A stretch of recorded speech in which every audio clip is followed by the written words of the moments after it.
for somebody that doesn't have an IV established or a way to get medications into somebody's body or through an intramuscular injection like we would as EMS providers, the general lay public wants to just get something into somebody's body, and a great way to do that is to squirt it up their nose. And it acts like a nasal mist, just like a cold spray or an antihistamine spray would. So this is the nasal naloxone that we use, and this is what is available over counter. If somebody comes into a pharmacy stating that they are somebody in a position to help somebody that has a need for a potential overdose. So this is the medication that we get. That's the one that's given at the pharmacy. So the nasal Narcan is very easy to use. You simply peel open the back, take the instructions out. If it's something that you're not familiar with and haven't reviewed, make sure you review the instructions so you know how to administer this. But simply remove the medication out of the container. It is a one-size-fits-all. It simply goes into the nair of the person, and you give that a squeeze.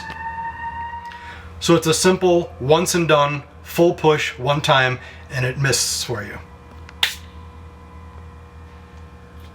Yeah, the intranasal mist is a 4 milligram dose, which seems like a lot, but if you have to figure if somebody's got some mucus in their nose, or as it doesn't all spray directly in their nose, we want to do that a little bit larger so we can ensure that they do get the proper dose.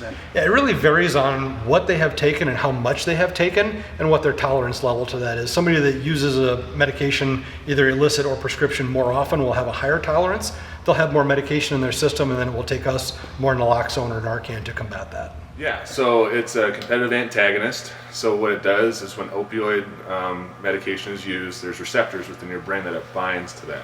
And what Narcan does is it knocks off, competes for that receptor to then allow the person to come back around. But Narcan only works for a certain amount of time, typically about 90 minutes.